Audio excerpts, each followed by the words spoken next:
Hello there, my name is Brandon Latimer, and this is Brandon's Vlogs, or maybe something else. I haven't really come up with a name for it yet. And seeing how this is a new channel and this is something new I'm doing, I figured I would take the time to introduce myself and tell a little bit of my story. I will admit that this story I'm about to tell is pretty much my entire life up until this point, and so it will be pretty fast paced in order to keep it in the time constraints of the video, but I figured I would tell my story anyway because this is pretty near and dear to my heart. So I was born in 2000 in Lewiston, Idaho, and for the first 16 years of my life, I lived in a small town called Cottonwood, Idaho. It was a town of about 1,000 people, and I had a pretty normal childhood, did kid things like play in the yard and climb trees and whatever. The only other thing that would make it slightly different, even though it's not too uncommon, is my parents got a divorce in 2010. And in 2013, my dad started dating my stepmom, and they got married in 2015. And my stepmom pretty much jumped in order to help raise me and make sure that I was being raised correctly, given that the teenage years are probably the hardest years. And then in 2016, my parents decided that we would move to Lewiston because there was a lot more job opportunity there and it just made more sense. It was in Lewiston where I really started to fall in love with music, and I switched from playing alto saxophone at my old school to playing clarinet at Lewiston High School. The band was a really cool experience for me because it also gave me a lot of new opportunities where I got to go and do the Boise State Honor Marching Band, which is basically just a program where high schoolers can go and march with the Boise State Marching Band. And also while I was in high school, I worked pretty much the entire time, and so I had to balance school life and relationships, but it was very nice because I had spending money for gas and whatever else high schoolers buy.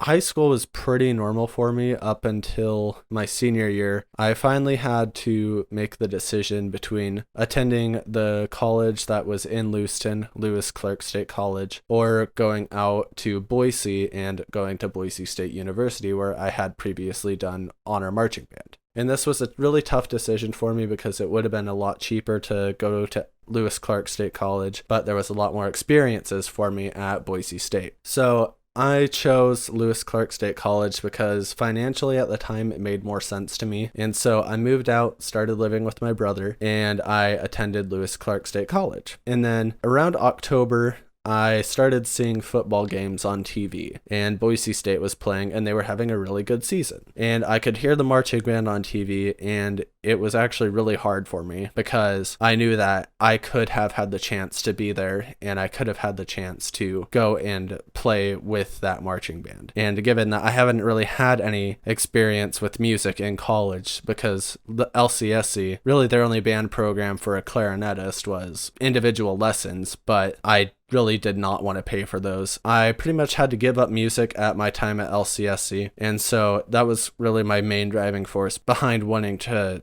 transfer colleges. So when I finally made the decision, I set a bunch of goals. I said that I wanted to get a new car, and I wanted to save up money, and I wanted to join the marching band. So I went out, bought a new car, and I moved back in with my parents so that way I could save up money. I got a girlfriend, and then I signed up for my marching band audition, which all of those events then led to me crashing my car, getting broken up with, and my audition went pretty horrible. After my audition, when I got back home, I knew that no matter what happened with that audition, that I would still be here and I would still be having the time of my life. So my dad brings me my letter while I'm sitting in my room, and I open it and I read and reread it about 10 times before I said anything. And I remember saying to my dad when he handed me the letter, I said, "Oh great, here's my rejection letter." And then I open it and it said that I had been accepted. And so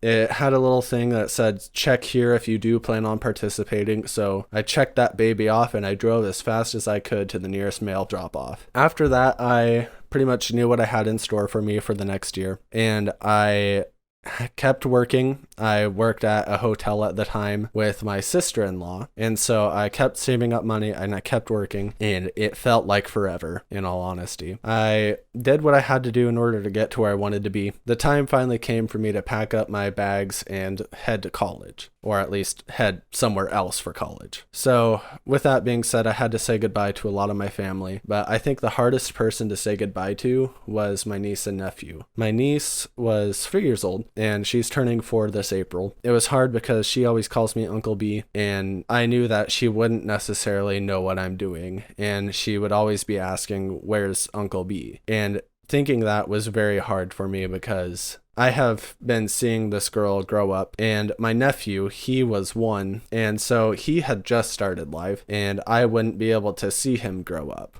But saying goodbye to Maddie, that was probably the hardest part, Maddie and Cooper. But I drove anyway. Me and my parents drove to Boise, and they helped me unpack. And then saying goodbye to them wasn't as hard as saying goodbye to my niece and nephew, but it was still very hard. But the independence that I would be gaining from no longer living with them was a big relief, to say the least. So it wasn't as hard to say goodbye to them, but of course they are my parents. They helped raise me, so it was still difficult. I remember that my parents said goodbye, and I had to go repark my car, and I went and parked it in the parking garage. And I remember thinking as I was going down the elevator and looking out the window, because it was one of those elevators with windows, and I remember thinking, I am completely on my own now, and it's all up to me, and it was both terrifying and really empowering at the same time. I was also thinking, like, holy crap, I made it. I'm finally here after an entire year of work and dedication and just having the one goal of being here. It was really hard because a lot of the hardships that I had to endure over the course of that year, with the breakup and crashing my car and not really having a moment to breathe because I was constantly working, it honestly all paid off, because now I am at a place where I'm really happy and I do really like being here. And it really is just a testament that if you really do want something and you do want to change the circumstances in your life, you can do that. And